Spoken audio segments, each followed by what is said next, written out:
జగిత్యాల పట్టణ press club లో Madiga reservation హక్కుల పోరాట సమితి ఆధ్వర్యంలో ఆదివారం విలేకరుల సమావేశం నిర్వహించారు. ఈ సందర్భంగా జగిత్యాల జిల్లా మాదిగ రిజర్వేషన్ పోరాట అధ్యక్షుడు బొమ్మన తిరుపతి నియమిస్తున్నట్లు రాష్ట్ర నాయకులు ప్రకటించారు. వ్యవస్థాపక అధ్యక్షులు మైసా ఉపేందర్ మాట్లాడుతూ కాంగ్రెస్ ప్రభుత్వం అధికారంలోకి వచ్చే ముందు దళితులకు 12 లక్షల ఆర్థిక సాయం అందిస్తామని హామీ ఇచ్చి అధికారంలోకి వచ్చిన తర్వాత హామీని విస్మరించిందని విమర్శించారు. అలాగే నిరుద్యోగులు నెలకు 4,000 నిరుద్యోగ భృతి అందిస్తామని ప్రకటించినా ఇప్పటివరకు అమలు చేయలేదని ఆగ్రహం వ్యక్తం చేశారు. ఆగస్టు 21న హైదరాబాద్లోని సుందర విజ్ఞాన కేంద్రంలో రాష్ట్ర స్థాయి సమావేశం నిర్వహించి దళితుల హక్కులు, రిజర్వేషన్లు, సంక్షేమ పథకాల అమలుపై కార్యాచరణ ప్రకటిస్తున్నట్లు తెలిపారు. తెలంగాణ రాష్ట్రంలో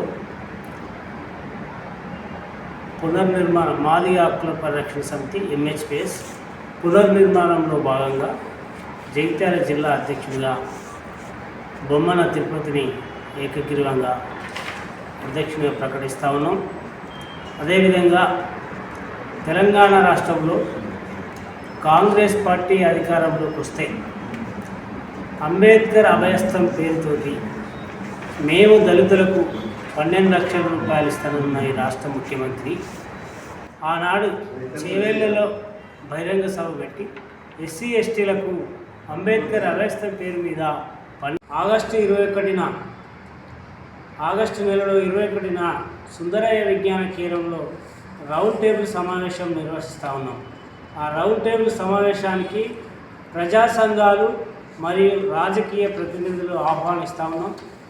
తదనంతరం అసెంబ్లీ సమావేశాలలో బడ్జెట్ కేటాయించి మా దళితులకు, ఎస్సీ ఎస్టీలకు న్యాయం చేసే విధంగా మా పోరాటం ఉంటుందని ఈ సందర్భంగా డిమాండ్ చేస్తూ ఉన్నాం.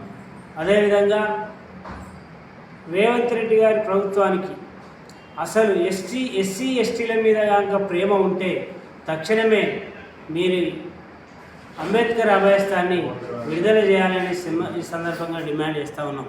దళిత జర్నలిస్టులకు తక్షణమే వాళ్ళు విధులు నిర్వహిస్తూ ఉంటారు కాబట్టి ఏమన్నా జరగరానిది అన్ఎక్స్పెక్టెడ్గా జరిగితే తక్షణమే 10 లక్షల రూపాయలు ప్రభుత్వం తక్షణమే విడుదల చేయాలని మేము ఈ సందర్భంగా డిమాండ్ చేస్తూ ఉన్నాం. దళితులకు ఎస్సీ కార్పొరేషన్ నిధులు గత ఇండస్ట్రీ నుండి అనేక తెలంగాణ రాష్ట్రంలో నిధులు విడుదల కాక చాలామంది అనేక ఇబ్బందులకు గురవుతారు. ఈ రాష్ట్ర ప్రభుత్వం గత కాంగ్రెస్ ప్రభుత్వం నుండి ఈ టీఆర్ఎస్ ప్రభుత్వం నుండి కూడా ఇంకా నిధులు విడుదల కాక చాలామంది ఇబ్బంది పడతారు.